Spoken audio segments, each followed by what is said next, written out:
Video বানানোর জন্য বাড়ি থেকে বের করে দেয়া রাসেল এখন সবার প্রিয় নাছা ভাই। মাসে আয় করছেন লাখ লাখ টাকা। টিমের সদস্যদের সবাই এখন নিয়েছেন পরিবারের ভরণ পোষণের দায়িত্ব।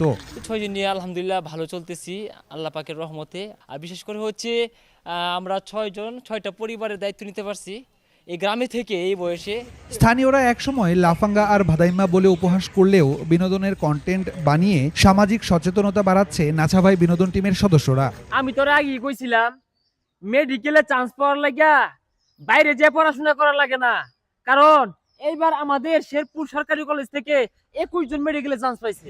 জনপ্রিয়তার পাশাপাশি বিভিন্ন সোশ্যাল মিডিয়া থেকে আয় হচ্ছে মাসে প্রায় 10 লাখ টাকা। তো গ্রামে এটা অনেকে আমাদেরকে অনেক আসলে অনেক ভাবে নিচ্ছে বিষয়গুলো জানেনি। গ্রামের মানুষ তো তারা অনেক কথাই বলে, কেউ ভালোভাবে নেয় কেউ খারাপভাবে নেয়।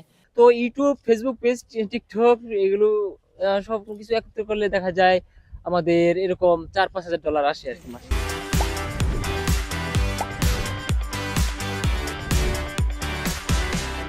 শেরপুর সীমান্তের আঞ্চলিক ভাষায় নানা অসঙ্গতি তুলে ধরে সামাজিক সচেতনতা তৈরিতে কাজ করছেন এই তরুণরা। 12 বছর কবিরাজি করলাম, মোকদ্দমা চিনলাম না, এই শেরপুরের মধ্যে আমার উপরে আছে কারারে ঈদের চাঁদা না দে।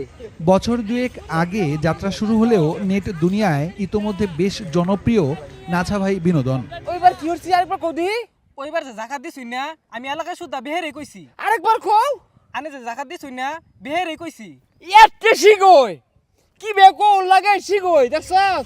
হাস্যরসাত্মক স্ক্রিপ্ট আর নাটকীয় ভঙ্গিমায় এক এক চরিত্রে অভিনয়ের কাজ করেন রাসেল, আমিন, সাগর ও লিপু। ক্যামেরায় কাজ করেন পরশ আর আইটিতে রয়েছেন মিনহাজ। বয়স বেশি না হলেও সবার আয় এখন মাসে লাখ টাকা। রাসেল ভাইরা প্রথম শুরু করে, আরো কিছু লোক আছিল যারা এখন আপাতত নাই। ওই সময় তারা ধৈর্য ছিল না বলেই চলে গেছে। তো এই কন্টেন্ট ক্রিয়েটরের জগতে সবার ফ্যামিলি থেকে সাপোর্ট করে না, তবে আমার ফ্যামিলি থেকে আমাকে যথেষ্ট সাপোর্ট করছে, তার জন্য আজকে আমি এই পর্যন্ত আসতে পারছি। তো ভালো লাগে মানুষ আমাদেরকে এই ফানি ভিডিও দেখে উৎসাহিত করে।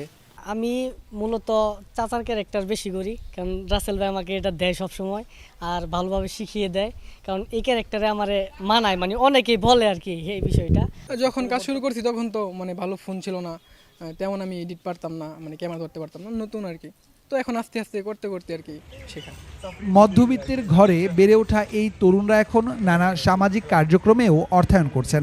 সমাজের দরিদ্র ও নিম্নবিত্তের জন্য কাজ করার প্রয়াসে বাড়ির পাশের প্রতিবন্ধী নাছার নামেই নাছা ভাই বিনোদনের যাত্রা। তো সে আমার নামটা উচ্চারণ করতে পারতো না, সে আমাকে রাসেল বলতে পারতো না, আমাকে বলতো মানে নাসা ভাইকে ডাক দিত আর কি, নাসা মানে রাসেল, রটা উচ্চারণ করতে পারতো না। তো আমি এই কাজ শুরু করার কিছুদিন আগে সেই ছেলেটা মানে বিদ্যুৎপৃষ্ট হয়ে সেরা মানে কারেন্টের শকটে সে মারা যায়। মানে তার স্মৃতিটা আমি আসলে মানে ধারণ করার মানে ওই দিক থেকে আমি আসলে নামটাকে আমি এইভাবে দিয়ে দিছি। তো সেখান থেকে চিন্তা করলাম যে কি করলে আসলে মানুষের সেবা করা যায়। সূচনা লগ্নে আমার একটা উদ্দেশ্য ছিল যে আমি এই রাস্তা থেকে যদি কখনো মানে সফলতার মুখ দেখতে পারি, আর সেটা থাকবে আমার একদম অসহায়দের জন্য, হতদরিদ্র যারা আছে। এই যে আমি তেমনি অনেক স্বেচ্ছাসেবী সংগঠনের সাথে জড়িত, মানবিক কাজগুলো আজীবন করে দেবেন। সমাজের তিরস্কার আর পরিবারের বঞ্চনা পাওয়া এই তরুণরা ভবিষ্যতে নিজেদের প্রতিষ্ঠানের মাধ্যমে বেকারত্ব ঘোচাতে কাজ করতে চান। মানে যখন কষ্ট হয় তখনই কিন্তু আরো কষ্ট দেয়, আর সেটা পরিবার আমাকে দিছে, অনেক কষ্ট দিছে। মানে বিশেষ করে আমি মানে আমার মার কথা বলবো না, আমার মা যদি না থাকতো হয়তো আজকে আমি এ পর্যন্ত আসতে পারতাম না। আমার মা আমার জন্য যতটা করেছে মানে আমি বলবো মানে কি মানে হিউজ পরিমাণ। আমার জন্য আমার বাবার সাথে আমার ঝগড়া লাগছে, আমার খাবারটা আমার মা লুকায় লুকায় চালানা দিয়ে আমাকে দিচ্ছে, আমি খাইছি। অনেক সময় মানে আমার চোখের জল পড়ছে, মুখে খাবার তুলছি, এরকম অনেক সময় গেছে। ইমরান হাসান রাব্বি, চ্যানেল 24, শেরপুর।